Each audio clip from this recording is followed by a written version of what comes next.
Good evening, everyone. Welcome to Quesnel City Council meeting number 7 for February 7, 2023. And this time I'd like to call the meeting to order and recognize that we meet on the traditional territory of the LHTAKO DENE Nation. I'd like to get approval of the agenda. We have some amendments to the agenda. First of all, the minutes the adoption of the minutes will be postponed to February 21. We have late agenda items, a committee report from the Policy and Bylaw Committee, and item number, is that L2 or I2? Doesn't matter. Committee report, which is the North Cariboo Joint Advisory Committee recommendation that Council appoint a Paull referendum spokesperson. And we're waiting for Councillor Roodenburg to come on board. She'll be coming in by Zoom. And then over the page to committee reports. So I just mentioned that we have the Policy and Bylaw and the Joint Advisory Committee.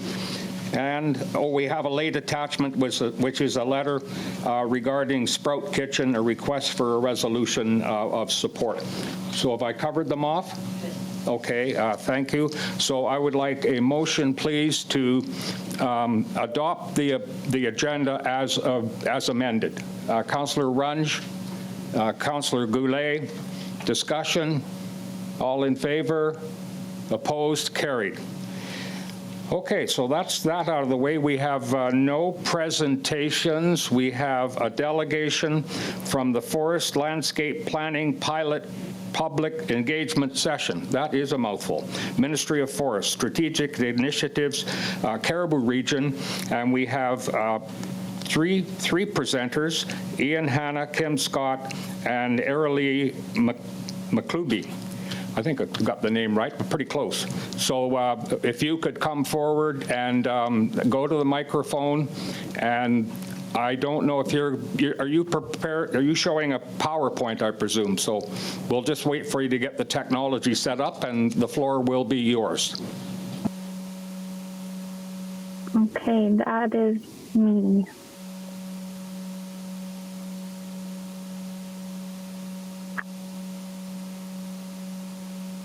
And while I'm at it, welcome Councillor Roodenburg. Thank you.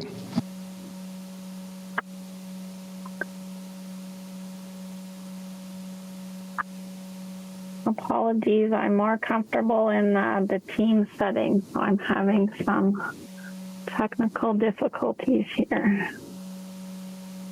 Okay, can you guys see that?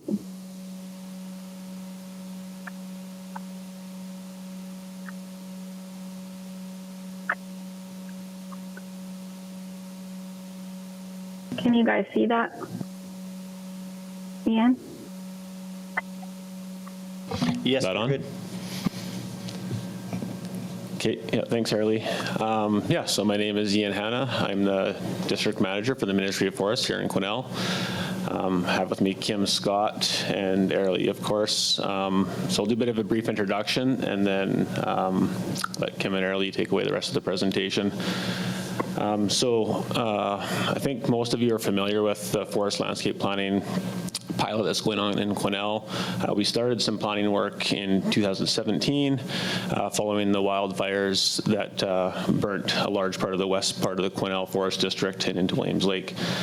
The focus at that time, working with Erin Robinson from the city, was on planning landscape resiliency, and through some of the collaborative work we were doing with industry, community, and First Nations, and the new direction that government was looking to go around land management planning, Quesnel was selected as a pilot to trial this new planning process, which helped set out the new legislation that came out in the fall of 2022 and is helping to form the regulations that will redesign how we manage the land base going forward. So the intent of the new legislation is to have government and First Nations in a government-to-government format take back the management of the land base. transforming from a forest stewardship plan where licensees have been responsible for managing the land base to a forest landscape plan where it's government and First Nations. Looking to better balance the social, environmental, and economic values that are present on the land base. And the intent of the new planning regime is to have local solutions and a local planning process where the local government, local users of the land base, and local First Nations are developing that plan. Of course, we know there's a lot of uncertainty in the forest sector right now, and so we also hope that this plan is jointly developed in collaboration with all of our industry partners as well will help provide long-term certainty. And so on the second slide, if you can go to the next slide, Erin, you can see that we have certain objectives that we're looking to try and achieve. And these are the 5 main objectives: support protection and conservation of the environment, support production and supply of timber in the forest landscape plan area, manage objectives placed on forest ecosystems by Indigenous peoples, prevent, mitigate, and adapt to impacts of significant disturbances, including climate change, and manage values placed on the forest ecosystem by local communities. Sorry, Ian, I don't think I'm sharing anymore. Can you guys see it? It's not working. Actually, we've got it right in front of us. Everything's good. Yeah, we can see. Kate, apologies. What slide are you on? Because I don't think I'm Just on sharing slide. anymore. Yeah, slide 2, we can see it. Okay. It went off for some reason, so now I'm sharing. Oh, okay. Thank you. Thank you. So of course, as I mentioned, we're looking to make sure we have the appropriate level of engagement to make sure we're representing local interests into this plan. So Kim was going to speak a little bit about where we are in the process and how we're doing our communication to date, and then we'll be looking to Erin to kind of get a conversation going about how that's been going. Great. Can we have the third slide, please? Thank you. All right, as Ian introduced, we were chosen as a pilot area. Excuse me, could I get you to just get close to that microphone, please? Certainly. How's that? Thank you. All right, thank you. So once Quesnel was chosen as a pilot project, we started to engage with local First Nations within the district here. And from there, we started to have those discussions about having a planning table established, which is comprised of government, First Nations, licensees, and of course the city of Quesnel has been involved from the beginning. And it was a time for us to figure out the relevant people and making sure that we were inclusive with everyone who needed to be involved. Moving along this track here, now that we have all the right people at the table, of course, always looking for others who are going to be providing input and expertise. The next step in this process is developing a current condition assessment, and that's a process where we look at what the current management practices are today, and it's meant to be a tool where we can identify what's working well on the land base, what the gaps are, what needs improvement, and it will help us continue to identify objectives and values and make sure that we're managing for values that may not have been originally managed for in a very specific way in our previous planning processes. So this has been a very progressive planning process that we're getting into at this point. So we've been engaging with various groups, and every time we do have engagement, whether it's First Nations or licensees, I'll get into it into the next few slides, but we're also engaging with the public to various levels. Every time we have people look at the process and where we're at, the spirit of this whole plan is continuous improvement. So where we get feedback, we incorporate that and build on that as well. So some of the feedback and input we've had already is helping us already shape some of the planning guidelines or outcomes that we want to be able to realize on the landscape when it comes to forest management practices. The current condition assessment is a lofty document, and it's comprising of a lot of data sources and information, and that's not just coming from the provincial government, but input from First Nations and licensees as well. Once it's finalized, there's going to be an opportunity for public review and comment on that as well. So every time we have our meetings, we're looking at what that input is and working on developing those planning guidelines and outcomes. So from there, then, we work on developing management scenarios and looking at those discussions about how to balance values or where there's trade-offs needed. We're also looking at values on the landscape where we can overlap management practices. For example, looking at access management, but how that also would affect, say, moose habitat. So we're looking at how we can manage for as many values as possible on the landscape, but knowing that we can't manage for everything everywhere all the time. I wanted to mention that we also have technical working groups. So these are groups of experts, again, through government and with First Nations that are the ones who will delve into the details and be able to provide some recommendations for best management practices. So we've been able to start up most of those groups as well to feed into the process. So once we move along with where we're at, we will have a draft forest landscape plan, and that will be, again, open for public review and comment for all. And then the last step would be endorsing and establishing the forest landscape plan. I mentioned before it's meant to be a continuous improvement process, and whereas with previous plans, opportunities to update those plans did not come very frequently. The intent of this plan is to be able to be flexible and be able to move with changing priorities. Next slide, please. So this is showing you the structure of the groups that are involved and the roles that are involved. So we have our government-to-government decision makers at the top end, which involves First Nation chiefs and the district manager. Below that, we have a technical G2G, and this is where like a recommendation group where a lot of the discussions are happening, and that has representation from First Nations and the province, communities, and again, meant to be a decision-making table where discussing balancing values and trade-offs and providing some direction to the planning committee as well. I wanted to highlight that some of the roles of the people on these various tables overlaps.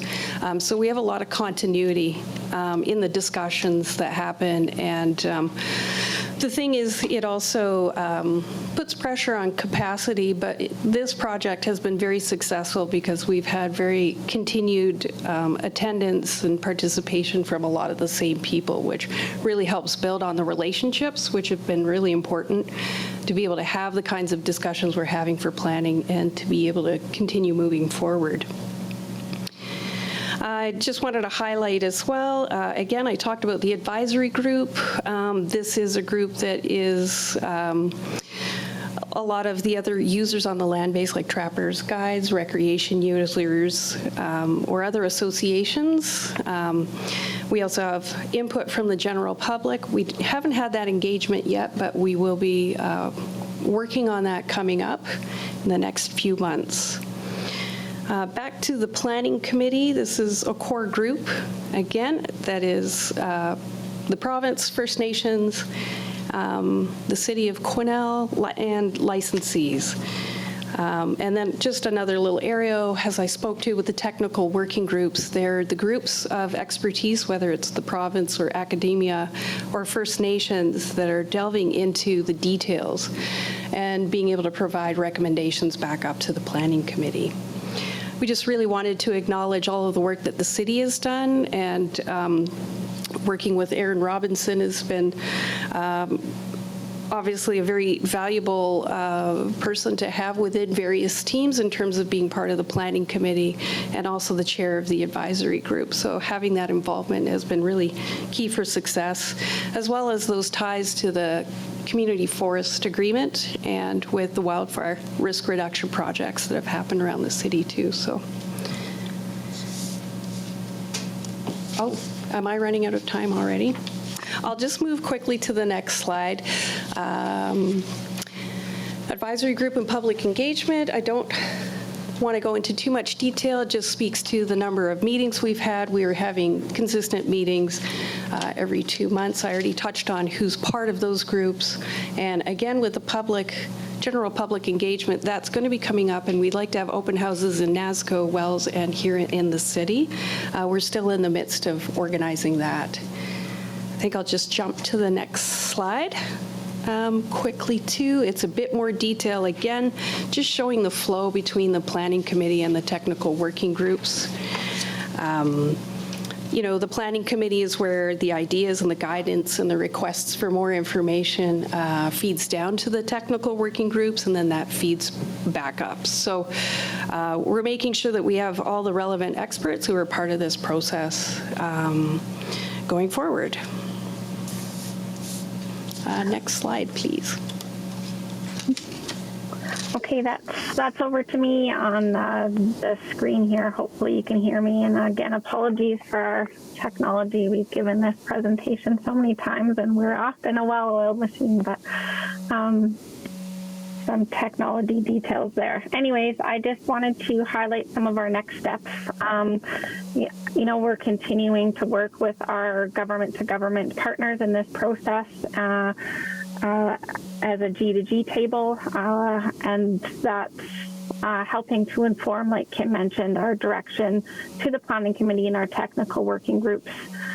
We've established most of our technical working groups, or they're about to be established, where we're really starting to get into the meat and potatoes of the plan and the content. And bolded there is, you know, one of the next big steps we really want to focus on is seeking the public and interested parties' input. So really we're at that point in this process where we need to be doing that outreach and better understanding about what the needs and interests, concerns, so that we can get that input into the technical groups that are starting to come up with some of the recommendations. You know, this is a continuous learning curve for all of us, and we've trying to maintain some level of flexibility. Just going to skip to the last slide here because I think we're getting close. And this is kind of the main reason why we asked to attend your meeting here today, and that's really around trying to understand the role or the potential role where the city might want to participate in some of the public engagement efforts that we're about to kick off, trying to understand how and if you want to be involved in that process around some of the planning, the open houses, any of the social media sharing or outreach about how to engage the public.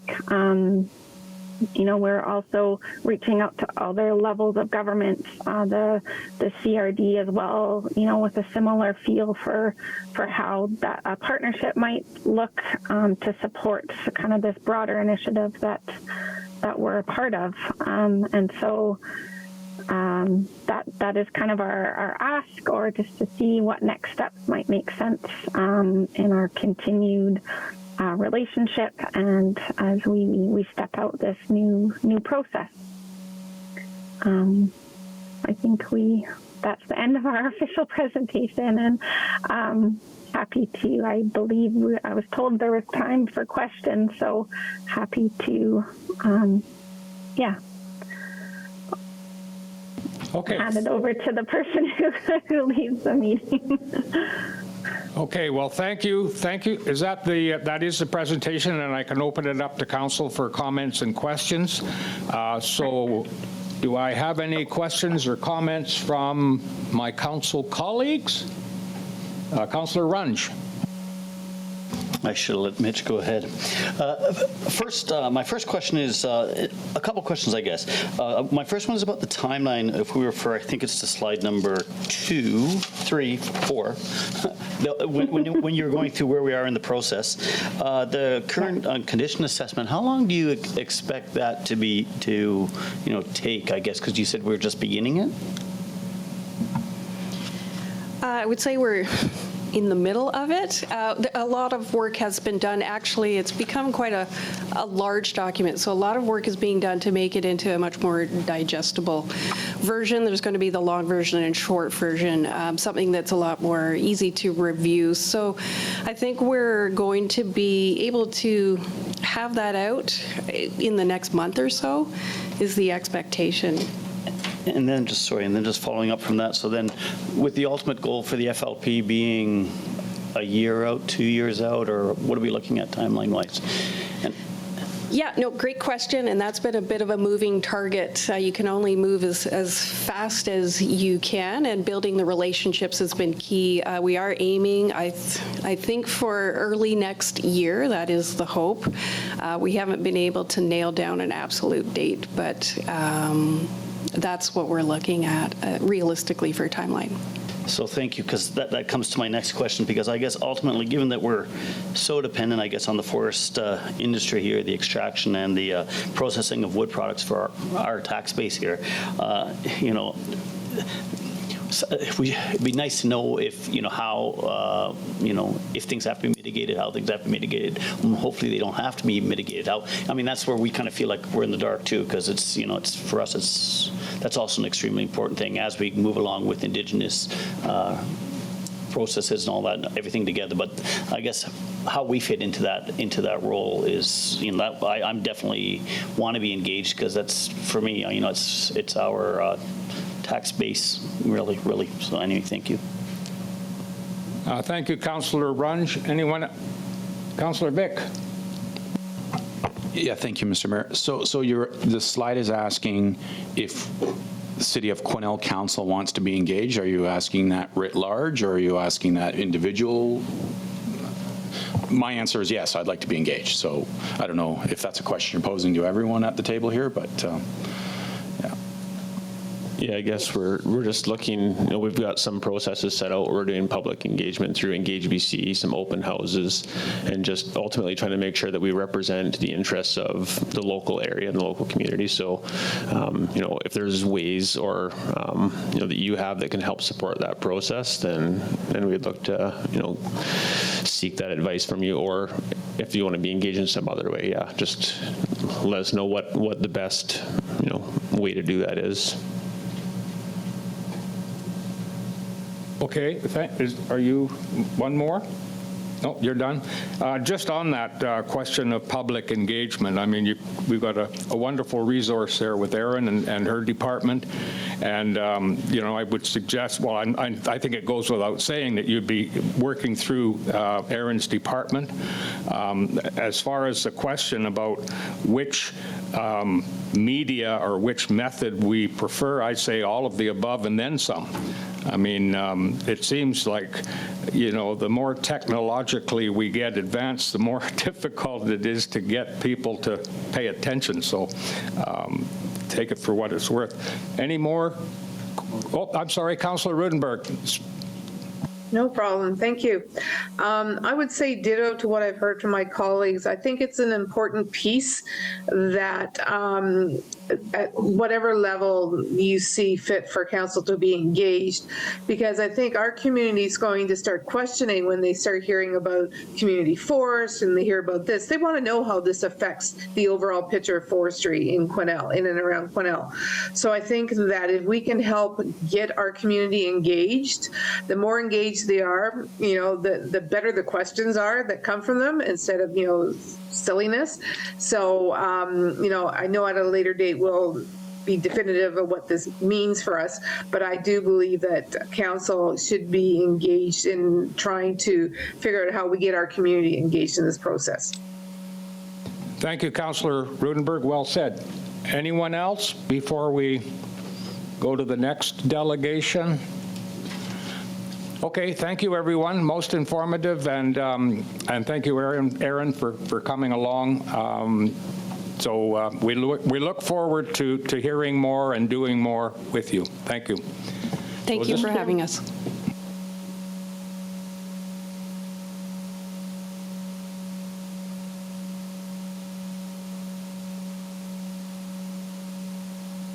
Okay, I'll bring up our next delegation, and this is, just a minute,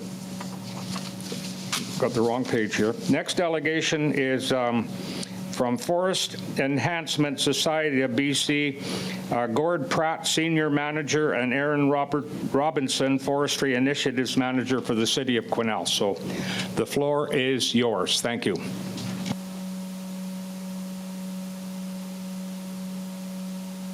Oh, their test.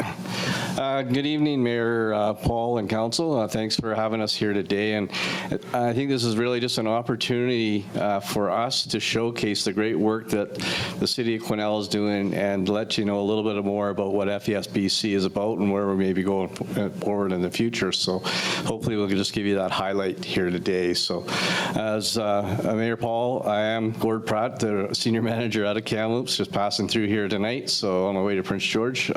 So it was a great opportunity to be here in person. So I think, first off, there is a couple typos, and I'll apologize for that in our presentation. I didn't get a chance to look at it. I just got back from vacation until so recently, so I apologize for that.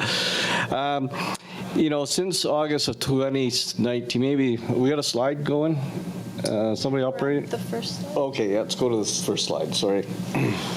So basically, FESBC has, starting in August of 2019, funded approximately $1.7 million worth of wildfire risk reduction to the City of Quesnel over the years.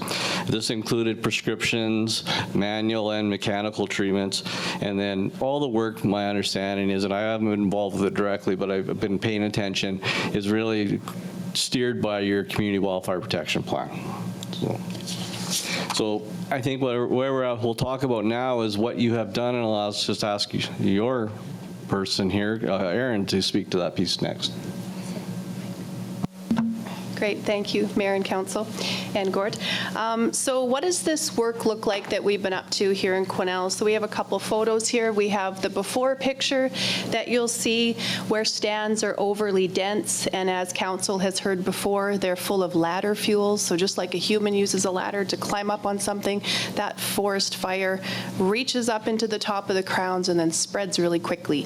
And so after we do the treatments, you'll see in the after picture there, we reduce a lot of that ladder fuel, reduce the infilling of trees, open up that crown, and not only improve the resiliency of the stand, but we also allow our firefighter crews to get in there more safely and put the fire out. So a special project that we did in 2019 and 2020, we carried out over 30 hectares on our airport land. This is the adjacent area to the airport. And this allowed us to reduce the chance of catastrophic wildfire impacting those values, not only the airport, critical infrastructure, but all the homes around that area. This reduction of wildfire risk improved the forest health as well as the animal habitat. It protected and enhanced the recreational values, and we created the fuel management trail system for this reason, to educate the public about what they were walking through and seeing on that land. And this area has also generated a lot of provincial interest in best practices, how to use innovative logging equipment, how to use innovative harvesting methods to do selective logging. So this really put us in a community of practice provincially, kind of put Quesnel on the map, so to speak, for fuel management. Next slide is on Hangman Springs. There's a lovely picture of me looking cranky in the forest. This is a recreation site that's a multi-value site. This area had a lot of mountain pine beetle blowdown, and so we were able to send all that to the mills. This not only created a better wildfire risk status, but it also improved the recreational value, made it safe for wildlife and people to use this area again.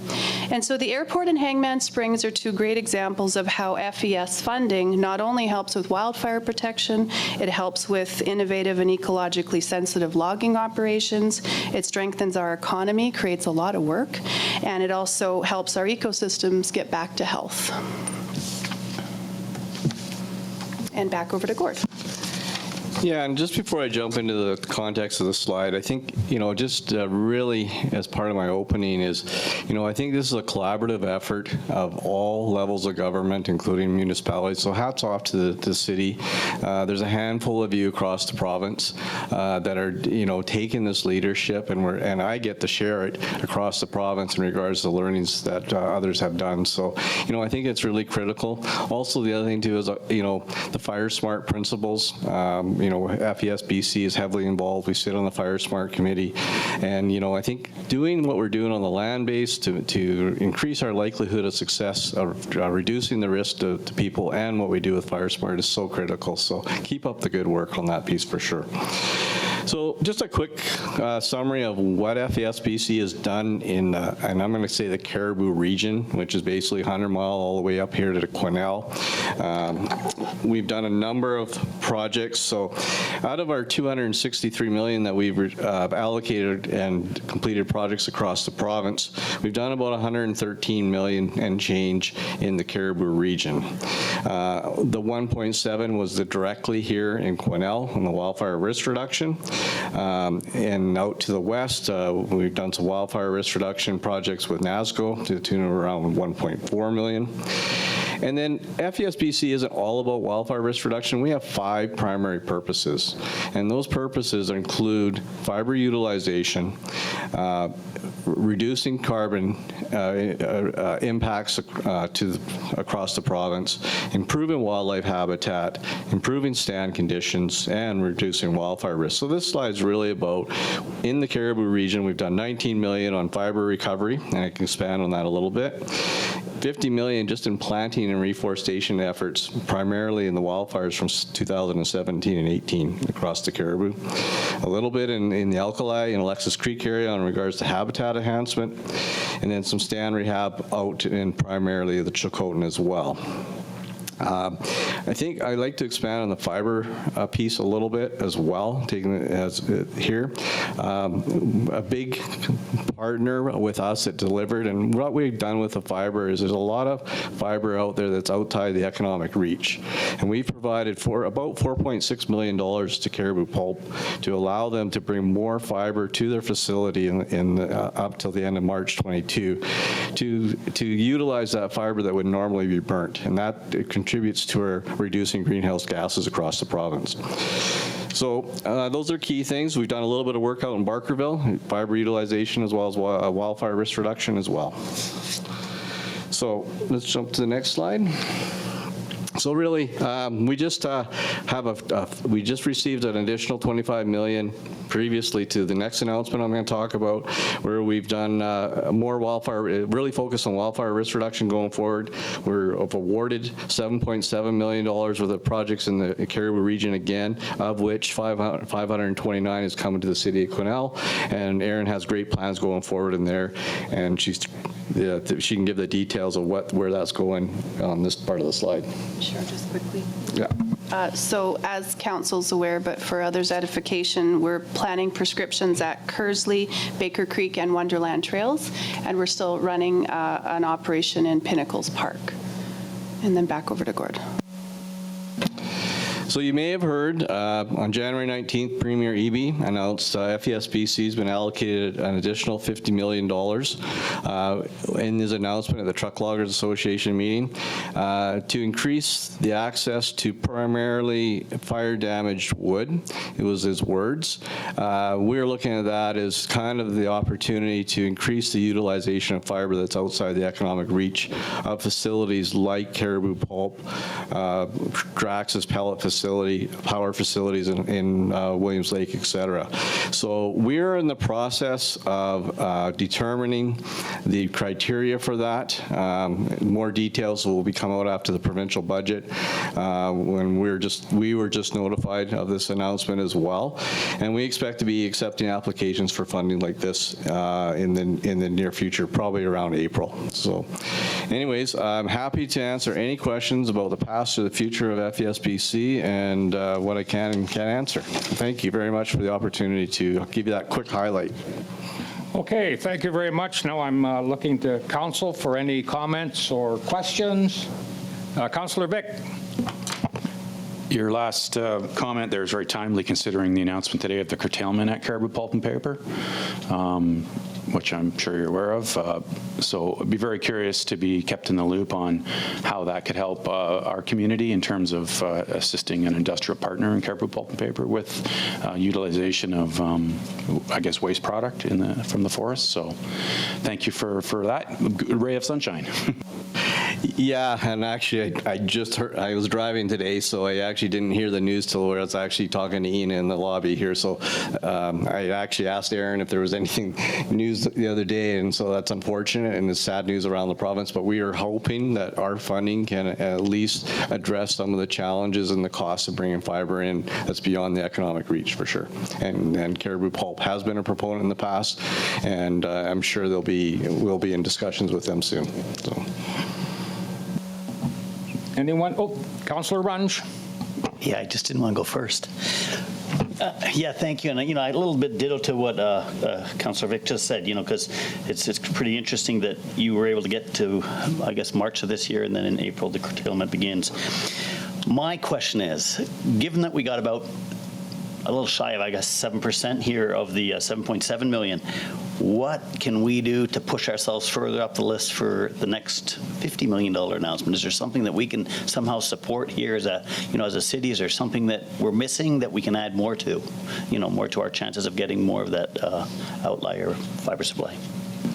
I'll let Erin answer some of that question, because I think we're an application-based funding program to date, primarily. So my understanding, correct me if I'm wrong, Erin, but we funded your full request that was submitted. And I think it's part of what you guys are doing in regards to your great work that's been happening. So it's, implementing the treatments that are doable. Be honest, the last 25 million, we have a short window. All that work has to be done by March 24. That was the marching orders we received when we received the funding. So that, as opposed to my first 263 million that we received, we had multiple years. The goalposts have been changing a little bit going forward. I think if those are things that make it better for a town like City of Quesnel to be successful with funding, because many of these projects take many years. And, I would say let the people know that multiple year funding would be valuable. And in regards to that, it's out of my hands at this point in time, but we did have that luxury over the first 5 years of our existence. So. Yeah, the only thing I'd add to that is with the community forest coming online, that would be the perfect opportunity to access the envelope like the 50 million, so that we can recover fiber that might be outside of that economic radius and have less bush waste. That would be the perfect scenario.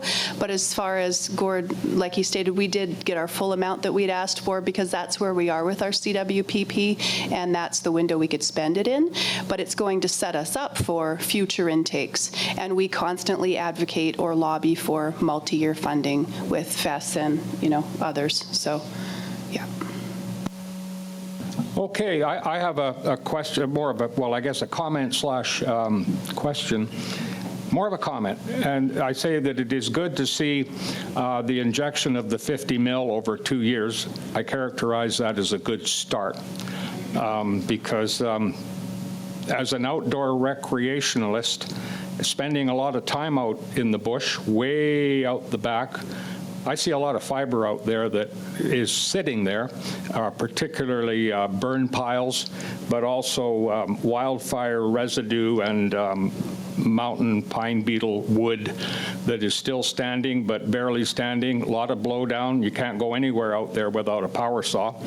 And so, and also there's a lot of, I think they call it NSR, like, I don't know if I've got the right acronym there, but wood that is unsuitable for conventional harvest. And I look at that and say, you know, that I think eventually the demand is going to catch up with the supply that's out there. In other words, I see that eventually it will be financially viable to bring that to town in one form or another. So I'm really heartened to see the fact that you've got several priorities on your list there that sort of fall into that, I guess, non-conventional fiber supply opportunity, and I'm happy to see that. So, yeah, more of a comment than a question, but there it is. Anyone else before we move on? If I may just ask. Oh, I'm sorry, Councillor Roodenburg, you got to say something because I'm sorry about that. Go ahead. I'm sorry. I'm so well trained to put the hand thing up, right? I mean, it's amazing the amount of money that we do get as a city out of the funding pockets that do happen. It may not seem like we're getting a lot, but when you think about how that is so spread over that funding opportunities are spread over, not just in Quesnel. If I can gently suggest that we put this down as, one of those lobbying efforts that we will remember. So when we go to NCLGA, if the Minister of Forest is there, or UBCM, if we have those meetings, that we make sure that we talk about multi-year funding instead of these, having to apply every year pieces, so that, we're kind of in sync with what Erin is asking for. So we can put that down somewhere in our notes to remember when we have those lobbying efforts. I think that's important. Thank you. Thank you, Councillor Roodenburg. Anyone else? May I just add a response to Councillor Runge's statement there? I think just wanted to restate is, with the new money, FESBC is moving as quickly as we can, and we really do hope that we can alleviate some of the fiber supply challenges in the upcoming season. We're doing a little bit to see if we can help this winter before breakup, but it's probably going to be very minimal. Most people have their harvesting plans and stuff all in place and their hauling plans, but we do expect that anybody that can use our funding, the applications will be in this spring, and with the intention to be able to assist with the summer and the winter haul next year. Okay, thank you. Thank you to the two of you for a great presentation, and we look forward to working together and hearing from you again. So well done. All right, then our next item of business is items arising from previous special closed meetings. There's nothing there, no unfinished business. Committee reports, we have two late items. The January 26, 2023 Policy and Bylaw Committee Chair Summary. I'm going to Councillor Runge for a report. Yes, and thank you for staff for putting it all together today for you guys, because I was a little behind coming back last week from Vancouver. Anyway, this report, of course, is inform council of what was discussed at our Policy and Bylaw Committee meeting on the 26th of January. So we looked at two policies. One of them was the tree bylaw policy, and we reviewed the proposed changes to the tree management bylaw 1314 of 1995 and discussed it and current legislation and various communities' policies relating to pruning, management bylaws, protection of trees on steep slopes, and tree permit review process. I do want to point out that we're really looking at a policy that's looking at trees on hillside hazards and sensitive ecosystem development permit areas. It's not, so just realize that those two. And the types of permits needed for tree removal will generally be case by case, because, depending on how steep the slope is, you would have a different case than if it was an ecosystem. And they will be required for the removal of hazardous trees in those areas. We also, at that time, following, I guess, or kind of a follow-up to, I guess it was the last council meeting where we had that discussion with regards to the tree that was cut down by the Legion, that we should look at our policy, that we look at our at a creation of a new internal policy that relates to the removal of hazardous trees within city limits, and just identify our process on how and when to remove the trees on city land, who's responsible, and how requests are to be submitted and processed by us and the public. So the bylaw policy committee looked at the possibility of creating an educational piece regarding tree removal on private property, because instead of having a policy, we do want people to realize that, you know what, if you're in certain areas and you cut down a whole slew of trees and the land is a little bit unstable underneath there, that you're actually causing more issues. So we were hoping, we had some discussions there, and maybe we're going to take that out of council initiatives or include it with some pamphlets that we're sending out. And I realize, I think on today's pamphlets going out to the public, there's already a topic on that, so that's great. So the recommendation, of course, was that the Bylaw and Policy Committee directs staff to draft a new tree management bylaw for our review sometime in the future. The second policy that we talked about is the Parks and Public Spaces bylaw. And we needed to discuss that because we needed to update our parks bylaw that has been, I don't know, it's outdated by a million years. Anyway, updated the parks bylaw and drafting a temporary shelter bylaw. The committee discussed that a temporary shelter bylaw would clearly specify areas where temporary structures would not be permitted. So then discussions included, Labordi Park, West Fraser Timber Park, Pioneer Park, new RV campground as exclusions to those temporary shelters. Then we also discussed, things that are covered in the School Act, the distances from playgrounds and schools, or considered how far from high water areas you had to be as buildings, or as well as how long a temporary shelter could stay up, and distances between temporary structures. That also follows on with a legal review and the creation of a policy in this nature that we create that with a legal review. And the agreement that best practices be set in place to support our community, and that the definitions of different structures also need to be very clearly set out. The recommendation is that the Policy and Bylaw Committee directs staff to proceed to Council with a new bylaw that provides the following policy with respect to temporary shelters in public spaces, and that the policy identifies areas where temporary structures are not permitted, times at which overnight shelters are permitted, identifies policies with respect to the maintaining and dismantling of structures, and includes policies with respect to the seizure and detention of temporary shelters, materials, and chattels. And that the Policy and Bylaw Committee directs staff to review and update the Parks bylaw. I guess ASAP. Thank you. Any questions? And thank you. So this is for information only. There's no recommendations coming to council at this moment. That is correct. At the current time, we're still in the process of writing them up, but the policy will come directly to council. Okay, thank you for that. Do we have any questions from council? Councillor Roodenburg? No, okay, thank you. Okay, so we will now move on to late item number I2, January 17, 2023, North Cariboo Joint Advisory Committee meeting. There's a recommendation there for council to appoint a Paull referendum spokesperson, and I'm going to go to Councillor Roodenburg for that. Thank you.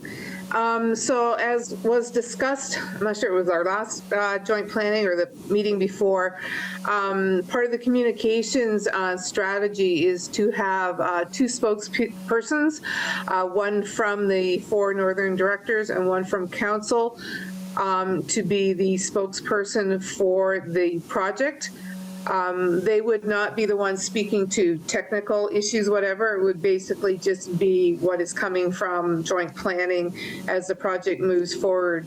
And so this is why this item is being brought forward this evening for council's discussion and who they'd like to see as their spokesperson during the Paull referendum. The timeline leading up to the Paull referendum, sorry, I need to clarify that. Okay, so thank you for that. Now, is there a recommendation coming out of that as to who? No, I have no recommendation for that. Okay, has anyone got any, I'm going to go to Councillor Runge.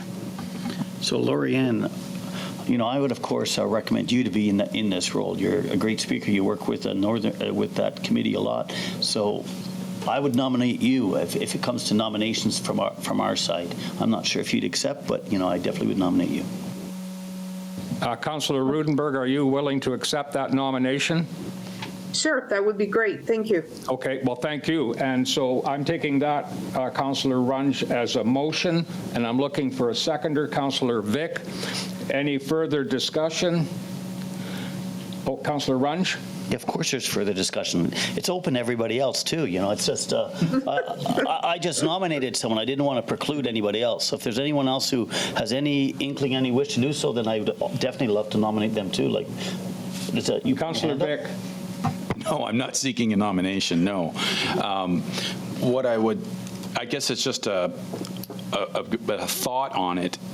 Last time on the Paull referendum, as we know, we were not successful, and there are reasons for that. But although I feel very confident in if Councillor Roodenburg would accept that nomination, I think all councillors and directors around the table should be prepared to speak effectively on the facts on this and basically be able to communicate proficiently on the topic. Whereas if we only have one individual, I understand that's what the committee desired, but I don't know if there's a way to finagle it so that it's not forbidden for other councillors and directors to speak on it and communicate the proper information that's accurate. So last time I felt it was discouraged.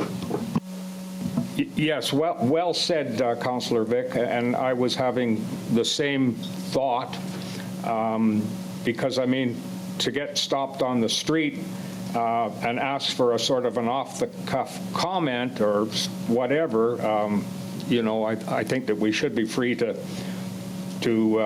use common sense and provide an answer. But I certainly, go ahead, Councillor Roodenburg. So if I may make a comment to that, I would totally expect that all of council understands what's going on with the Paull referendum and that they, would speak to it. I don't. I would not be that person who would go, oh, no, don't say a word. I mean, that's why you're elected. People are going to come to you and ask you questions about what the Paull referendum is about. And, if we have the ability to have fact sheets for you so that if there are, once we start getting into the nitty-gritties of it, if we have fact sheets for all of council and joint planning directors, then, I would expect everyone to have, the ability to talk to whoever they want to talk to.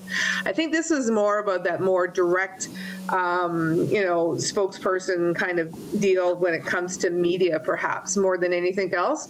But out in the public, when you're talking to your buddies or you're out snowmobiling with your friends, and they're asking you questions about the Paull referendum, please give them the correct information. Don't ever hesitate to do that, because that's the way we're going to be able to make the referendum successful, if we get the correct information out there. Thank you, Councillor Roodenburg. And in the resolution coming out of North Cariboo Joint Advisory, it says right in there that the Rural Caucus and the City of Quesnel each identify an official spokesperson, and I would see that the remainder of us are the unofficial spokesperson. So that's how I would characterize it. And certainly, you raised a good point there, that if there's a media inquiry, we would go to our official spokesperson. So is there any further discussion on the resolution that we have on the table? Hearing none, I would call the question. All in favor? No one's opposed, I'm sure. Thank you, Councillor Roodenburg. Okay, next item is city staff reports. Admin report 33/23 Child Care Center project. Over to you, Director Norburn. Thank you, Mr. Mayor. The purpose of this report is to obtain council approval to allocate additional funds in the financial plan for the Child Care Center project. In the spring of 2022, the city received confirmation that it had successfully obtained a grant for roughly $2.6 million to provide 57 new child care spaces in Quesnel. A request for proposals was issued, and that closed in August of 2022 to hire a general contractor for the project.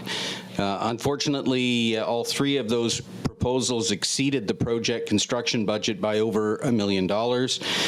So in accordance with the terms of the RFP, staff and the project design team worked with the highest scoring proponent to reduce their bid price through a process of value engineering. Through that process, we were able to reduce the preferred contractor's bid price by $430,000 roughly. Staff then entered into discussions with the ministry regarding the funding gap for the project, and in late September 26th, the city was advised that the province would provide roughly an additional $800,000 in funding, increasing their contribution to $3.42 million, which is works out to $60,000 per child care center space, which is their cap for that. At the council meeting on September 27th, council passed a resolution to enter into a funding agreement with the province for that money and to award the construction contract to GenCoal Construction Limited and to provide an allocation of just over $100,000 from the General Interest Capital Reserve to provide the project with a modest contingency.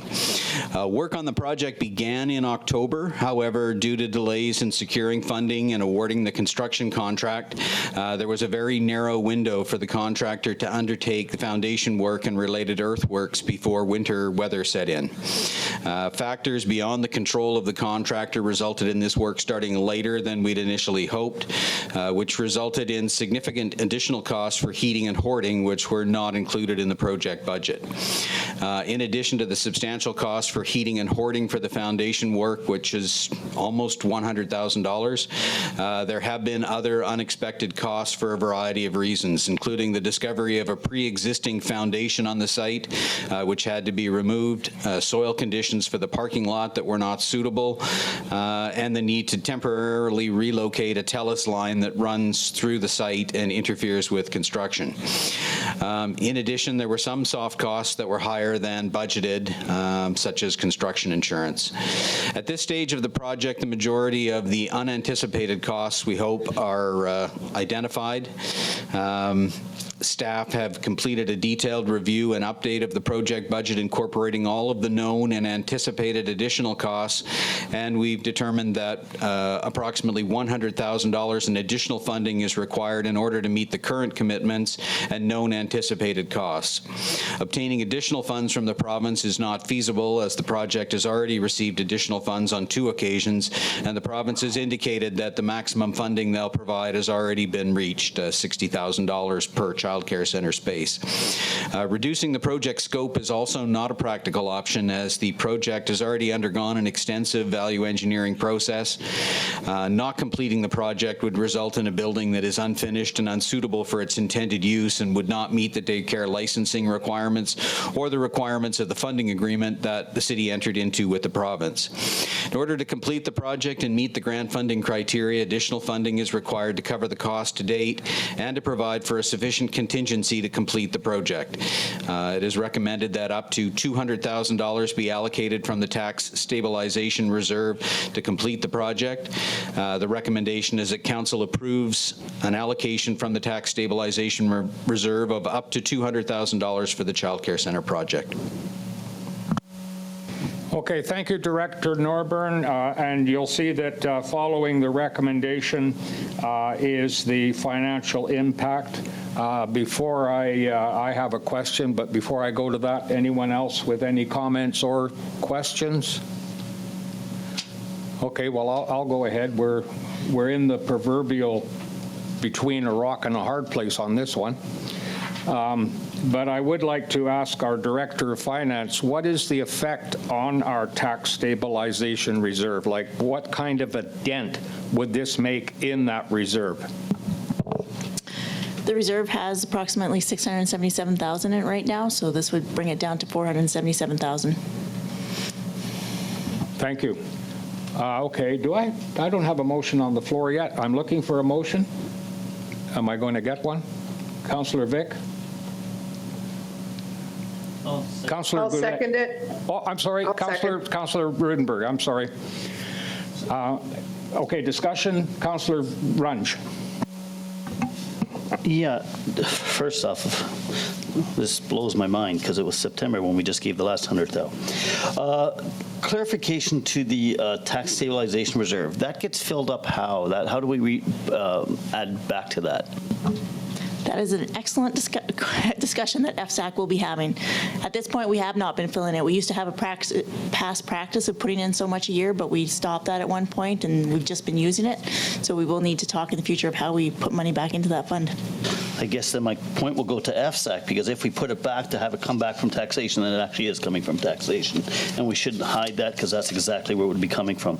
Then my next question, I guess, would be to Mr. Norburn. Maybe I'm wishfully dreaming here, but is there a possibility that because this is going into the reserve, the safety portion of the project, that we may not actually need to use all of this?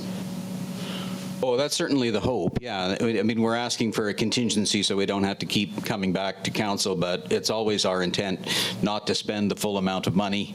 I think actually a good example is the fire hall project, which right now has about $170,000 left in its contingency, and that project is nearing completion, and I think it will comfortably come in under budget. So it's just because the money's allocated doesn't mean that we'll spend it. We'll just have it there if it's needed. Thank you. Don't jinx it. Yeah, just because as I added the bids up, if you took it $1 million over or 3.4, then we shaved 400 off it. We're at about 3 million. Then we added 3.4 plus. We came to 3.7. So, I'm hoping that we can come in underneath. Thank you. Yes. Oh, Councillor Goulet. Thank you, Mr. Mayor. And I'm just looking at the recommendation, and we're just asking for an allocation. But I would like to maybe amend that would only be used as required. I think that's important in the resolution, because right now it just says there's $200,000. But I think as required, is that okay to do? Like, will there be still flexibility? Like, it'll only be used as required, right? It will either way, whether it's in the resolution or not. We'll only use it if it's required. I think the intent with the wording was to say up to, which means we don't have to use it all. Yeah, thank you. I was just going to point that out, that up to sort of covers that off. And I think, as with all of our spending, we always go up to. We don't go to unless we absolutely have to. Councillor Vic. Thank you, Mr. Mayor. Yeah, so the reason why I would make the motion is I just don't see an alternative other than to not finish the project. It would put us at odds with the province. We don't want a half-built building. It's just not plausible to not finish the project. But it definitely bears reminding that the tax stabilization reserve is meant really not for this sort of situation. It's meant for if we lose a mill and we need to top up our revenues during an unfortunate position we might find ourselves in if a mill closes. So I guess I look forward to the conversations in FSAC on how we might rebuild this reserve. But as Councillor Runge alluded to, this is direct taxation. Any movement to rebuild this reserve is direct taxation. So. Thank you, Councillor Vic. Councillor Runge? Yes, sorry, just one other point that I do want to, I don't know where we can put this, but this was a park, was it not? So there must be some sort of records that let us know whether there's a building underneath all our parks or some of them. Because to me, that was an unknown that we possibly knew somewhere in the records. So maybe it's something that we think about on projects going forward, that maybe there's some records that were, or is this just something we just absolutely didn't know about? Because you'd think that sometime, we would have known about this structure. Thank you. The records were looked at quite significantly, and I can tell you there was nothing indicating the structure. We're a little bit mystified as to where it came from. Thank you. Thank you. I just want to put a comment in there. I knew about that because when it was developed as a park, it was filled in. So anyhow, it is what it is. Councillor Vic. Sorry, one more. I just considered when we're developing a contract with anyone who's building a structure for us, is it possible to build into the language of a contract that should a project be delayed to the point where hoarding and whatnot is required to prevent the damage to a foundation, can something be triggered in a contract where that project gets delayed appropriately so that hoarding does not have to get to use? Because I know about this sort of situation, and hoarding is extremely expensive. It's the propane heaters and the hoarding. It seems to me that if we could build language into future contracts where if we get to the wire and we can anticipate the use of hoarding, then we'd simply delay, because this is $100,000 on this one alone. Yeah, and we did have that conversation, and of course, when we put it out to bid, we actually put it out in the late spring. It was to close in the summertime. The RFP got extended a few times, but it still closed at the beginning of August, and the intent was to award it so that the contractor could start at the beginning of September. But when the project came in over budget, there was the time-consuming process of having to go through the value engineering and then negotiating with the province and then getting council approval. And unfortunately, that put us to the end of September. We were still all pretty hopeful that they could hit the ground running. It just didn't work out that way, and there was a hope that they would be able to get the foundation in before winter. But the contractor was always very clear. Their price didn't include heating and hoarding. If it did, then it would be higher. So, you know, that's what sort of led to that circumstance. Okay, thank you. I have a question for either Director Norburn or Director Carey Bolton, and that is that Director Norburn mentioned that there may be some residue contingency from the fire hall. Is something like that salvageable for this project? No, unfortunately, the funding comes from different reserves. So the fire hall is coming from the capital reinvestment reserve, so that's only for replacement of assets. It's not for new assets. So just where the sources have bylaws on them. So you'll chalk that up as a nice try. Okay, thank you. We do have a motion on the floor. I don't see anyone else with a hand up in the air, so now I'm going to call the question. All in favor? Opposed? Carried unanimously, so thank you. Okay, the next item is item number K2, Admin Report 37/23, a live after 5 project overview. Over to you, Manager Reid. Thank you. So the purpose of this report is to provide council just with an overview of the Alive After 5 project. Over the summer of 2022, the Downtown Association was finally able to host Alive After 5 events in Spirit Square that were originally scheduled for 2020. Entertainment was scheduled for 16 weeks. The events got off to a slow start in May, and summer got off to a bit of a slow start, and 2 of the events were rained out in June, but momentum picked up and weather and attendance improved over the summer. In July and August, provided chairs, we had 50 chairs out, were full and people were bringing their own seats, standing and dancing. Restaurants offering takeout saw an increase in sales as attendees would pick up their dinner and eat in the square, and the Special Olympics ran a small concession as a fundraising initiative. Well, the initial intent was to have more retail stores stay open late on the same night. Staffing challenges to operate regular business hours may have prevented this from happening. One challenge was the start time. Though the name Alive After 5 was catchy, it might have been a bit too early to get people into Spirit Square for the start of the show, including the musicians. So Alive After 6 might be a bit easier on attendees and the entertainment. Overall, the weekly events were a success, with positive feedback from musicians, the QDA, and attendees. And this report is just for information. Thank you. Any comments or questions? Councillor Vic. Thank you, Mr. Mayor. So I could definitely attest that the Downtown Association really enjoyed putting on these events in cooperation with the city. And I guess you're right, momentum grew throughout the summer as the weather improved, so that was very helpful. And I guess you've already got a name for it for next year, so tell me about how this can happen this year. So I have been talking to the QDA manager about that, and we did include $5,000 in the supplemental budget to go towards that this year if council approves the budget.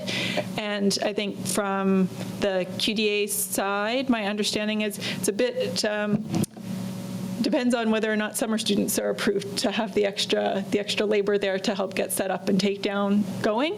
But I think there's interest on both sides to keep it going.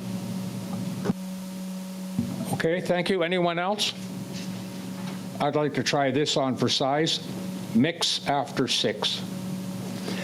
Okay, so we don't need a motion on that one. We're going to go over now to the next report, and this is from the Recreation Manager regarding the Quesnel Downtown RV Park and Campground naming and fee structure recommendation. Thank you, Mr. Mayor. The purpose of this report is to obtain City Council approval to name the Quesnel Municipal Campground and the fees and charges associated with the campsites and camping for the new Quesnel Downtown RV Park and Campground. In summary, the new Downtown RV Park and Campground scheduled to open May 2023. It's obviously located at the old Public Works location, 21 Johnson Bridge Loop, near the mouth of the Fraser and Quesnel River. The campground will have 14 serviced RV sites, 3 unserviced RV sites, and 3 tent sites. A service site will consist of water and electrical hookups, either 15 or 30 amp. An unserviced site has no hookups, but a flat pad for RVs, tent trailers, truck, and campers. A tent site will have no hookups, but a grassy flat area designed for tents only. The amenities include 2 lockable code-required unisex washroom facilities, potable water, and picnic tables for each campsite. The city has entered into an agreement for services with Surge Security to operate the Quesnel Downtown RV Park Campground. Surge Security has an extensive experience as camp host currently in the Lower Mainland. An employee for Surge Security will act as camp host to manage, operate, and maintain the property, dealing with online registrations, admin, advertising, promotion, marketing, rules and policy, as well as security. The contractor will be responsible for recruiting, hiring, training, managing, and paying all personnel.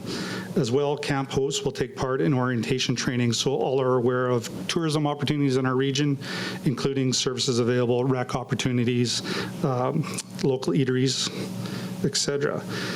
Camp hosts will be available to assist any and all situations, as they will stay in a dedicated camp spot on the premises for the season, scheduled to end September 30th of each year. In conjunction with evaluating and researching other municipal campgrounds and with discussions with our contractor, rules and guidelines have been established for the Quesnel Downtown RV Park and Campground. They include the check-in, check-out times, maximum stay at the campground, size of camping party, quiet time, visitors, vehicles, and parking, to name the majority. No campfires will be permitted, but propane fires will be allowed in the municipal campground since the location is in the downtown core. Part of the research of other campgrounds in BC and our region was their campground fee structure, which is listed here. I've listed quite a few municipal campgrounds as well as some local ones and their prices. Kind of lists an average rate between all of them, and then obviously the suggested rate that I'll get to here in a moment. So a focus for opening was to try to have reasonable fees to attract and hopefully present our campground as a sensible option to revisit in the future. The premise is that rates would be increased as per the applicable city fees and charges bylaw, increase per year afterwards. It's been proposed that the fee structure is as follows: $39 a night for a 30 amp service site, $35 a night for a 15 amp service site, $29 a night for an unserviced site, and $23 a night for a tent site. Financial implications. So the RV campground camp host agreement will pay the camp host 70% of revenue collected, and they'll also receive $5 per booking registration fee as the software holders. The options tonight to amend the 2023 downtown RV park and campground fee structure, to amend the name of the proposed Quesnel downtown RV park and campground, approve the recommendation as proposed, or any other action deemed appropriate by City Council. The recommendation is that Quesnel City Council approve naming the municipal campground at 21 Johnson Bridge Loop, the Quesnel downtown RV park and campground, and that council provides the first 3 readings of City of Quesnel Comprehensive Fees and Charges Amendment Bylaw number 1939 of 2023. Okay, thank you, Mr. Gauthier. I'm sorry, did somebody have a comment? I'm going to open it up to comment. Okay. I would move the recommendation, Mr. Mayor. Okay, thank you, Councillor Elliott. Sorry, I didn't catch it. I need 2 distinct recommendations or resolutions. Yes. Are we going at one recommendation at a time? Okay, so Councillor Scott Elliott, you're moving that the new municipal campground at 21 Johnson Bridge Loop be named Quesnel Downtown RV Park and Campground, okay? Yes, thank you, Mr. Mayor. Thank you. Councillor Runge, you're seconding. Do you have any comment? No? No comment from anyone or question? I have a question, actually 2. Is there still a time limit at the campground? I heard 3 days at one point, and maybe I missed it in the report. As part of the new I've been working on the policies and the rules. We're going to actually have a 14-day consecutive day limit to stay at the campground. Okay, why did that? I'm not objecting to it, but it wasn't it intended at the outset that it be a short stay because there are so few camp spots there? My understanding was that if someone wanted to stay longer, it wouldn't be unheard of anyway at this point to stay longer. But for the most part, I think that's what's going to naturally happen is a lot of people are just going to short stay there, as they come through the community. Yeah, so I suppose if that poses a problem either way, we can alter it later down the road. And finally, what's the lighting situation like there? I'm thinking about people that are coming in after dark, and they are all back-in sites, which is a problem when you're trying to back into a site with no lighting. And I'm just wondering what is the plan there? Yeah, I don't believe lighting was included in part of the initial build package in this. So yes, that is a good point. That's something, and a lot of this, I think it'll be learned by trial a little bit. Like once we get open, we'll try to identify all these issues, and try and fix them. Thank you. My wife and I, we love to RV, and we will not pull into a back-in site after dark. So park at Walmart instead. Okay, Councillor Runge. Sorry, I thought we were actually just going on the first motion, then coming to those points. But now that we're going to those points, I do have a few things I do want to ask. And the first one is, will we see those rules you're talking about prior to opening? Yeah, by all means. I'm working on them as we speak. All right, and so that's good. Go ahead. Perfect. Because there's a few things that I'm a little questioning on. One, are we going to share data? The booking Just a service. point of order, if I can. I think the motion we're speaking to is whether we're naming it. That'll be discussion the next motion. So just a point of order. We have a motion on the floor that's quite simple, just asking for a name change, and then we can have that discussion what the next motion is. And I just want to put that out there. Good point. Thank you, Councillor Goulet. You were one jump ahead of me. Okay, so let's vote on this motion and get it out of the way and get into number 2. So no further discussion on motion number 1. All in favor? Opposed? Carried. Now we go to motion number 2. Councillor Elliott, do you want to move that one too? Sure. Thank you, Mr. Mayor.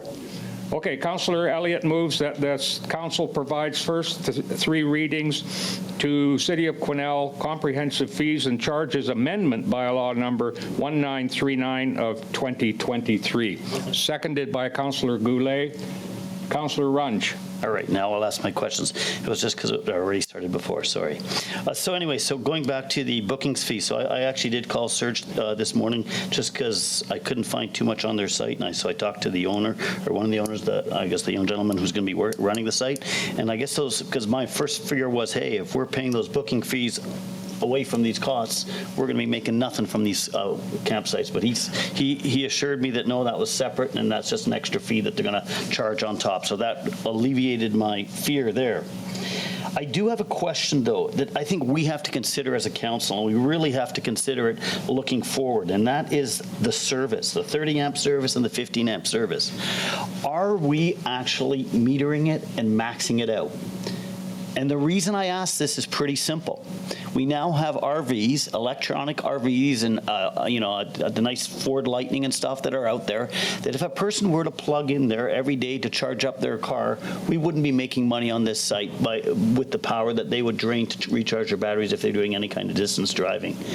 So we just have to, so I'm not sure if that fee on the service side is actually enough to cover the future of electric vehicles and the future of electric capabilities that are out there. And that's why I suggest actually having, I was talking to the owner there, and he said, yeah, some of the sites in the U.S. have auto meters that they'll give you up to power, that, enough for, let's say, air conditioning or whatever, but they'll cut you off, because otherwise we're just opening a Pandora's box with, I think, fairly limited income potential at the 30%.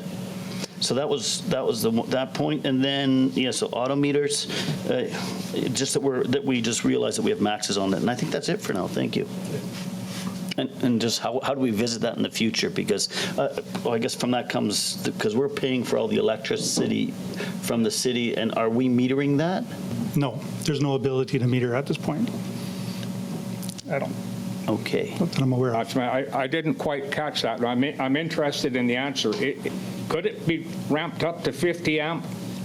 I know you're talking about charging EVs, but I'm thinking that 15 and 30 amp is pretty light, and you can't really run an air conditioner. Okay, Councillor, City Manager. Thank you, Mr. Mayor. So the electrical is one of the actual areas where that site is quite constrained. So Director Cobb, in working with Urban Systems on designing that site, have tried to maximize the number of users that's available for the amount of power that's available on that site. That will change in the future depending what happens with the rest of the public works site. If it's ever expanded to the other side of Davies and we put new heavier duty power there, we could bring more power in quite easily. But as of now, that would be a very big ticket item to bring in more power. So it's one of the areas where it's a bit of a challenge here. I don't think there's enough power to say, let's just ramp it up and get up to 50 amps. It would be nice. I agree. There's some big units there that take a lot of power to run them, but it's not really an option at this time. But it's an area that as we move forward, same with the auto meters. If it's an area that we can move forward on that, it would be a capital expenditure that we don't have in the budget right now, obviously, but it's something we could consider for the future. Yeah, I guess my point is that if we were to run 30 amp service full out and on all those plugs, would we be paying more in electric costs than we actually make from the campground? Because my calculations put us at around in between, if we're at 100% capacity, about $25,000 that we'd make in the summer from our 30%, roughly. It's pretty close. But if we're running electricity 24/7, I am not sure how much additional stuff we have. And I'm wondering if that calculation has ever been done. Through the mayor, respectfully, it's a bit of a straw man argument.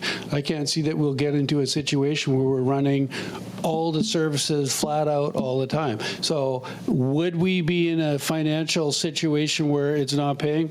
Yeah, possibly. And could that calculation be done? Sure. Is it a realistic argument that we need to have today? I don't think so. And if it does come to be an argument and we determine that people are plugging in vehicles and whatnot and charging vehicles, maybe we make a change to the rules to disallow that. So I think what we need to do is look at it and say, hey, this is a work in progress. We've just opened it up. We will adjust the rules as we need to as we move along. Thank you, Mr. City Manager. Councillor Vic. Yeah, I think that's fair. That's a fair comment from the city manager. the likelihood of that scenario is probably low. And with regards to electric vehicles, you need a specific charging station for those vehicles. You just can't go up to an RV plug and plug it into your car. That's not the way that works. And understanding how the power availability is currently, we wouldn't be able to install EV stations at that location anyways with the power constraints we have. But there's a good opportunity in that vicinity to have EV charging stations, which could happen in the future as the proliferation of EV vehicles expands. And there could be opportunities for EV stations in that district, in that area. But in terms of the power consumption, I think if we do proceed to a phase 2 on the other side, where there's more power available, then 50 amp I think is definitely the way to go, especially with newer rigs or bigger rigs that can support that power usage. But I think it's a question for another day. I think we got a good template here to see if this works. We have a good setup, and I think we got a good partner here, and I think we got a good test here. My only concern, as I'll just from what I'm hearing from what you've said, is at no time do I ever remember a 14-day camp period being discussed. It was always a short term of about 3 days. So I would beg that you consider that when you're formulating your policies. Thank you. I'm going to come to you in a moment, Councillor Runge, but I just want to say, and this is kind of an answer to your question about, having runaway power with everybody plugged into everything at the same time. I can assure you that if we're looking at 15 amp and 30 amp and no 50 amp, we're not going to be using the microwave. We're not going to be using the toaster oven or the whatever. Basically, we're going to be using light bulbs and TVs, LED TVs, and certainly. And this brings me to a question for you, Mr. Gauthier. Is there a generator ban in the terms of reference here? And the reason I'm asking that is because if we've got low power, we're going to need to fire up Jenny. I have a a built-in generator in our motorhome, and if I need to use the AC, I'm going to hit the switch for the generator. Yeah, sure. We do actually have a quiet time listed, which is 10 p.m. to 7 a.m. We're asking at that time no generators to be used. Obviously, if people are going to be using them, that's where our camp host would come in and politely have that discussion with them, and if they were. But that's our discussion, is to have no generators operating during that quiet time. Yeah, I think from past experience, I don't see a problem with having a quiet time. Did you get any more? Just to reply to both the fine young gentleman who talked about the power, having just looked at an electric vehicle there, the options of that Type 1, Type 2, or Type 3 are there for all vehicles. They're in your trunk of your car. You plug in. Some of them will just take 40 hours to plug in and recharge, or 60 hours to charge, and they will charge on 15 amps for like 60 or 80 hours, and that's what I was getting at, because you're in there for 4 days. Your car's just plugged in because you need to recharge your car. It's going to take 4 days. If you're looking for the cheapest route, you're going to plug in. So maybe the easiest solution here is just that in the policy right now you can't plug your cars in right now. Thank you. Okay, thank you for that. Anyone out there in internet land that wants to chime in? You're all good? Yes. Yep, Yes, I'm Mr. sorry. Mayor. Councillor Elliott, go ahead. Thank you, Mr. Mayor. Good conversation. I understand Councillor Runge's concerns for sure. I'm not sure that we're at that stage yet. I think that most of the trailers are probably going to be pulled by trucks that may not be getting plugged in full time. But I see, just testing it out and seeing how it works. And then if we need to restrict the access to the electricity, then I think that that should be discussed for sure. But I am concerned also about the 14-day. That certainly was not my intention when the conversation started. It was more of a short term. I think we've got conversations with other places that are running long-term, and I don't want to be in competition that much. This is more of a convenience to bring people downtown, to get them shopping and having a good time at our events. But I would, and I know it's early days, but I would also recommend that we keep it at more of a short-term kind of situation. But that's probably a conversation for later. Thank you for the indulgence. Thank you, Councillor Elliott. I'm going to go to Richard Gauthier now. Yeah, thank you. And thanks for that point there. So, and that could be me, and I'll own that. I was just kind of going best practices, looking at other municipal campgrounds, their rules and guidelines, and kind of what they provided. And so this was just kind of one of the things. And this isn't really set in stone. It's kind of a work. That's a draft, really. And so all this feedback is great. I'll take it back and kind of amend as you request. Yeah, I would like to agree with Councillor Elliott. I know that when we first discussed this, we had a discussion, and one of my concerns was that we were going in competition with free enterprise, and that was a good reason for the short stay, that if you wanted a long stay, you would go up to the other one. If you wanted a short stay, then this is the place for you.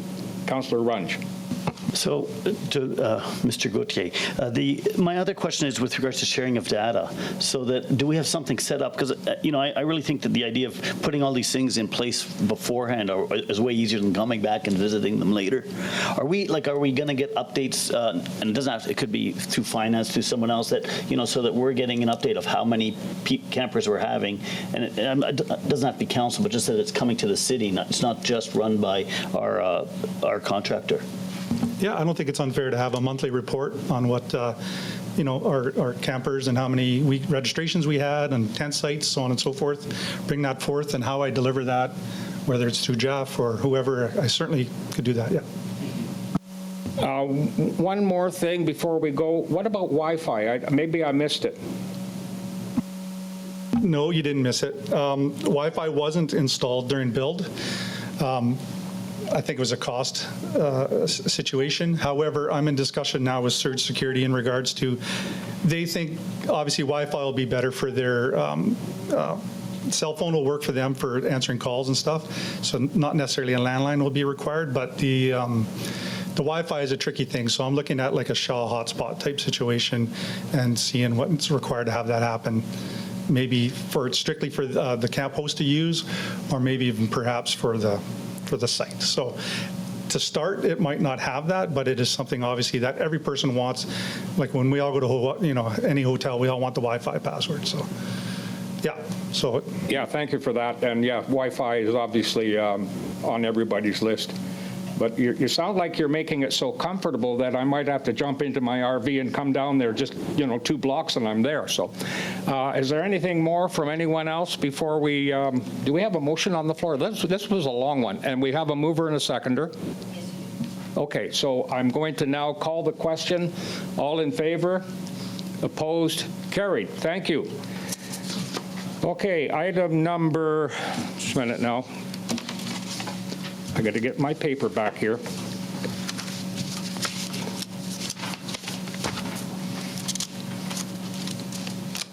I'm all thumbs here.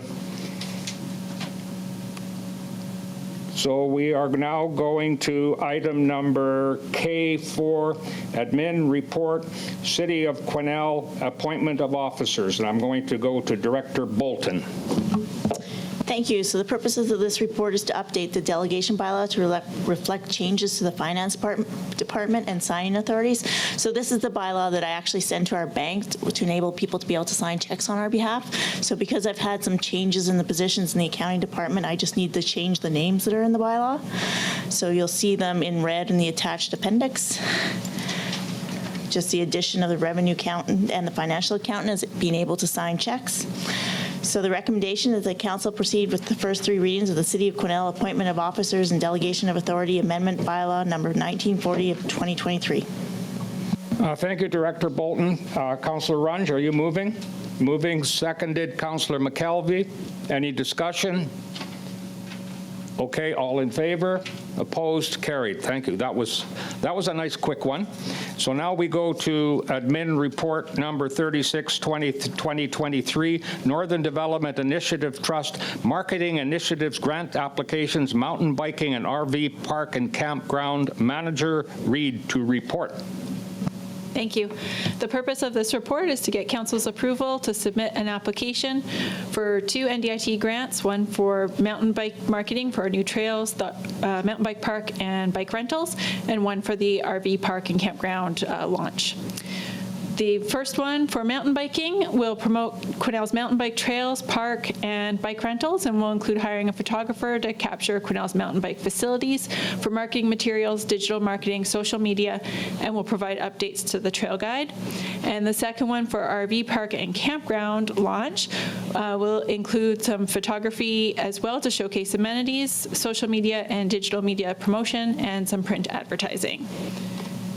Okay, on recommendation number 1, do I have a mover? Moved by Councillor Vic, seconded by Councillor McKelvey.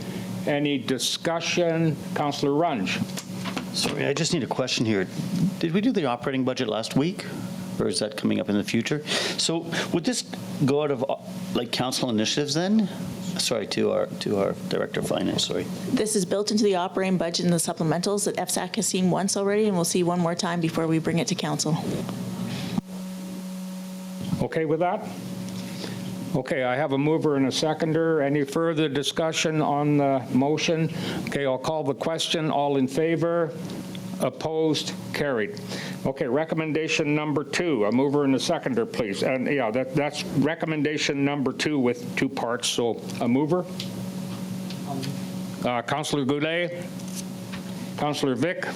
Any discussion? Seeing none, I'll call the question. All in favor? Opposed? Carried. Okay, we're moving here. So next one is admin report number 38/2023, strata conversion application 410 Pinchbeck. Director Turner, over to you.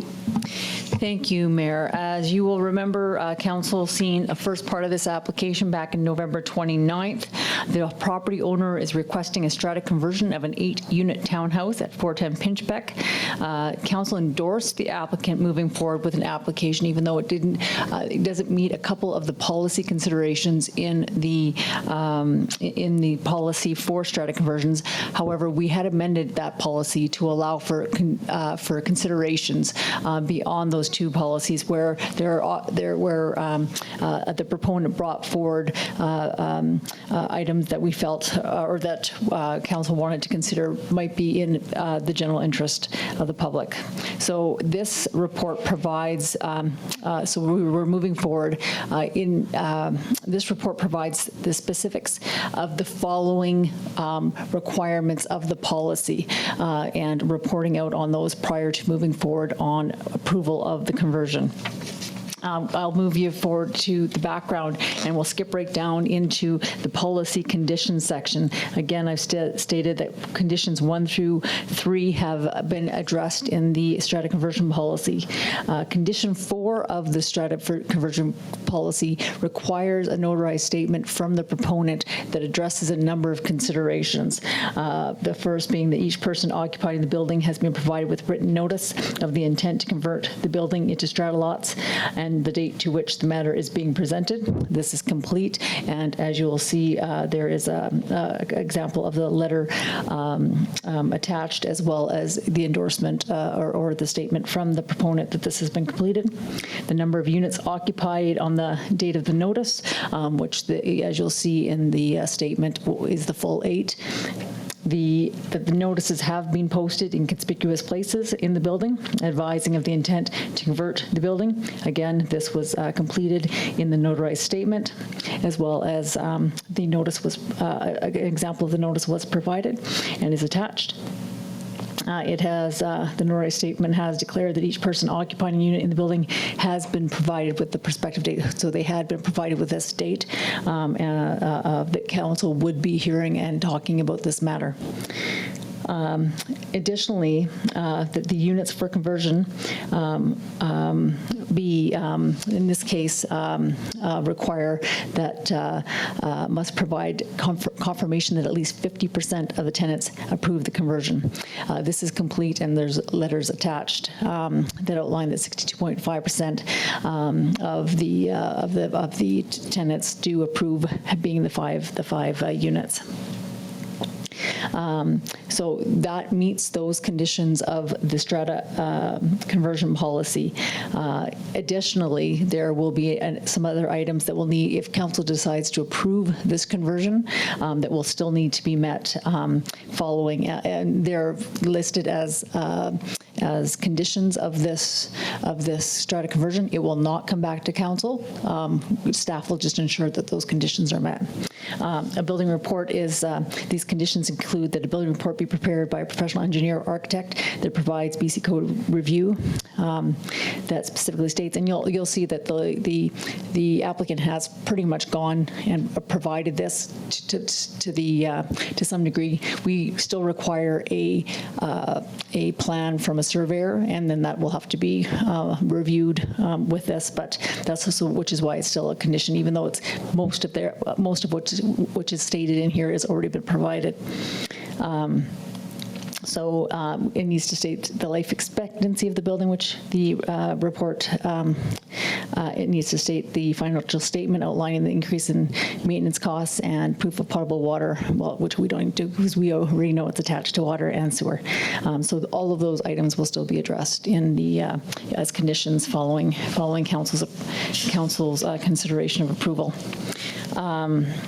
So the recommendation is that council approve strata conversion of the 8-unit townhouse located on Lot 1, District Lot 1229, Cariboo District Plan 22198, civically address is 410 Pinchbeck Street, subject to entering into a restrictive covenant that no further buildings or additional units will be permitted, and acknowledgement of the property being in the West Quesnel land stability area. This is a best practice we always do in this area. Submitting a strata plan prepared by a BC surveyor once all conditions satisfy to the city's approving officer's conditions, and obtaining verification in the form suitable to the building inspector that the building meets the requirements of the municipal bylaws and conforms with applicable legislation. Okay, thank you, Director Turner. Mover. Councillor Runge, are you? A simple question first. Sir.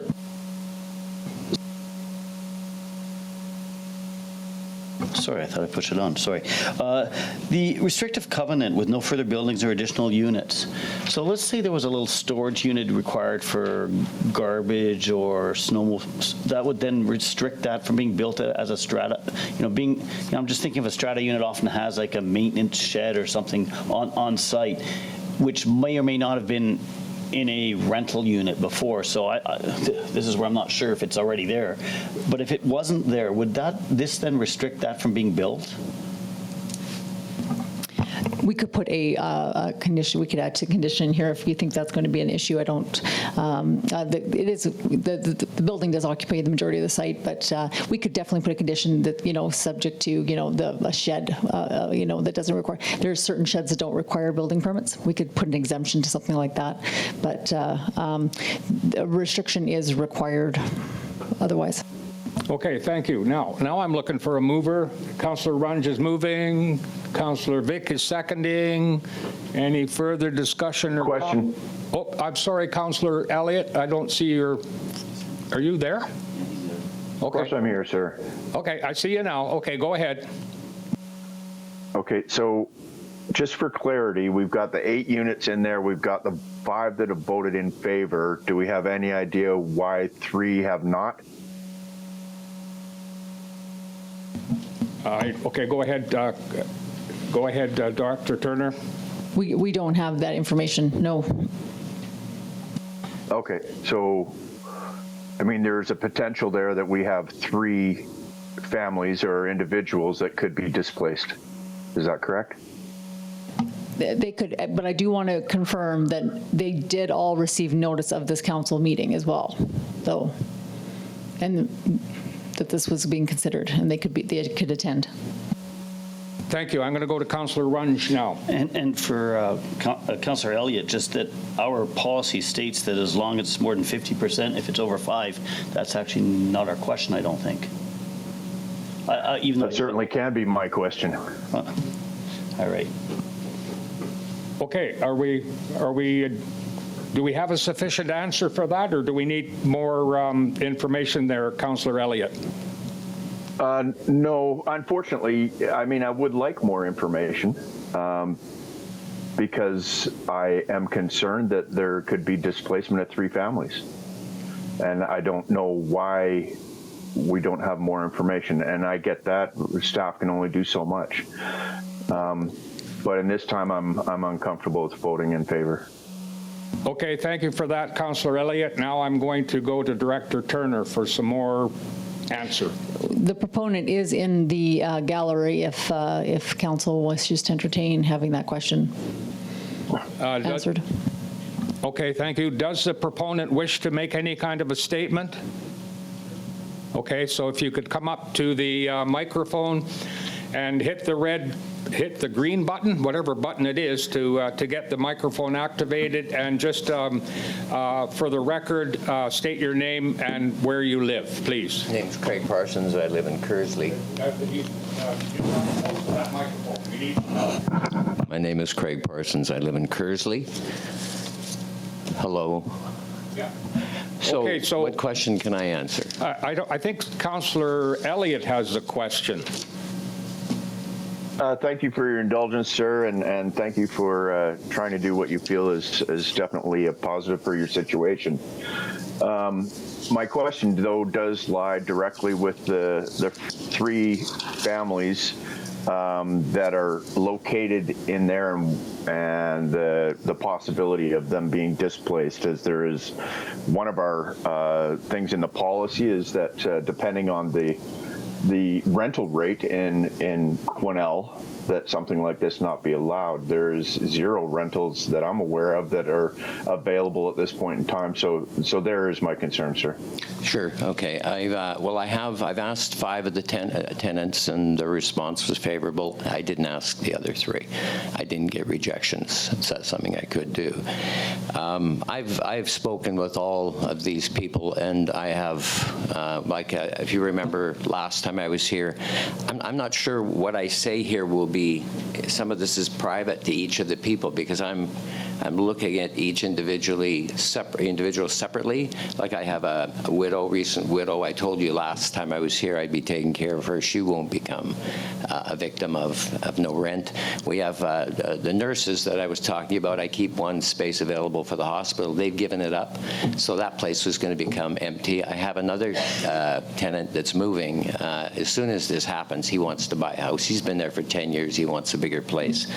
I have a few of them that they're working on, and I'm helping them with it. They're going to try and buy the units. And the reason we're doing this is because I'm getting rents from $750 up. It's just a pit. I have to do something. So I may end up selling one of these units, likely one of the ones where somebody's moving out. This will give us the funds to stay in business.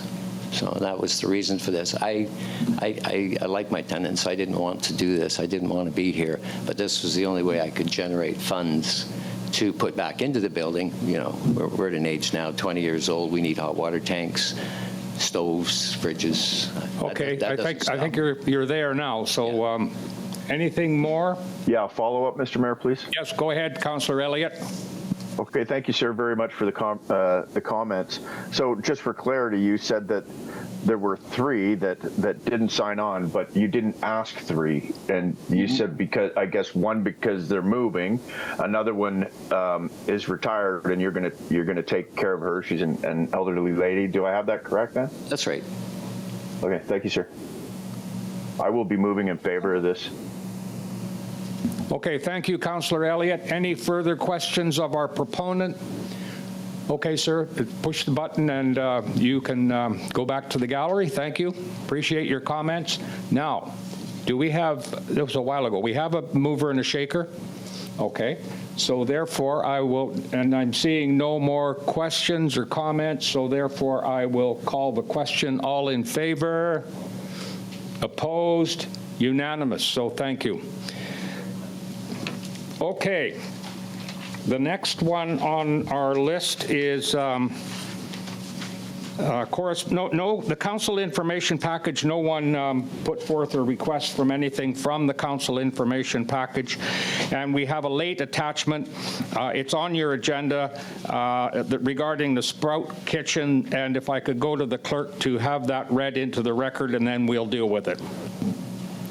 Letter dated February 6, 2023, a request from Sprout Kitchen, a nonprofit food hub that provides commercial kitchen space, equipment, and support to help local businesses to scale up and access new markets. Sprout Kitchen purchased a refrigerated vehicle in December 22 and is preparing to launch the service. Marketing delivery service throughout the region is imperative to ensuring the success. They will be submitting an application to the Northern Development Initiative Trust Marketing Initiatives Program to develop and implement a marketing plan and would like a resolution of support from the City of Quesnel. Okay, thank you, Madam Clerk. Are you moving or commenting? Moving by Councillor Runge, seconded by Councillor Goulet. Any discussion? I call the question. All in favor? Opposed? Carried. Thank you. That's the way we like to have it go through. The next one is February 1, 2023, appointment of the Cariboo Regional District Representative to the North Cariboo Local Government Association Board for 2023. Is there a letter that needs to be read? I mean, I think I summed it up pretty good right there. So we can skip reading the letter. We know what the ask is to have a Cariboo. Now, this is not a City of Quesnel representative. This is a Cariboo Regional District recommendation or appointment. So if we have someone in mind from council, it would be in the form of a recommendation to the Board of Directors of the Cariboo Regional District. If I see nothing, that means we have no response, I guess. Okay, so we basically, we don't need a motion to accept that. We just simply move on.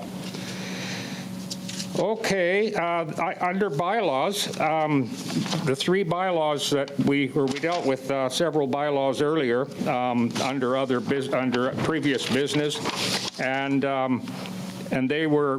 they're listed on your agenda, but they were addressed under K3, K4. No new business. Now I will go to information and question period. No changes to upcoming. Were you getting a nervous twitch there, or did you have a question? You finished. Okay, let me keep going here, and then jump up and stop me when you want to. No changes to upcoming council meeting schedule. No changes to committee appointments. Announcements of future events. Councillor Runge. Thank you, Mr. Mayor. I was supposed to bring a plaque, but I didn't. But you know what's coming up next week. Next week is February 14th, and that's the 50-year anniversary for our fine mayor being a employee and such of the city. So congratulations, I guess, is in order. I know we're in between meetings, so I'm a week early, but congratulations. Well, thank you. Thank you very much. Yes, it was on February the 14th. Actually, you might be okay because it was actually my last day at the Cariboo Observer was February the 14th, and we can't seem to find it in the minutes when I started. Although, I'll tell you something, I got my first paycheck, and for 2 weeks it was $375. So there you go. And I had to take a $25 a month drop in pay to go from the Cariboo Observer to the then town of Quesnel. So there you go. A lot has changed in the meantime. Anything else in terms of future events? I have a couple of them. One is, and I say this, and that is, do not forget to buy your dog sled mail run envelopes. By the time the next meeting rolls around, it will be too late. And the museum is celebrating their 60th anniversary. So have a look around the museum. They've got some special events happening down there in recognition of their 60th. So hearing nothing more, then I would entertain, gallery questions. No gallery questions. So then I would call for a motion to adjourn, and Councillor Runge, Councillor Vic, my standbys. Okay, I take it that there's no discussion on that and that we're all in favor of that. So it's duly adjourned.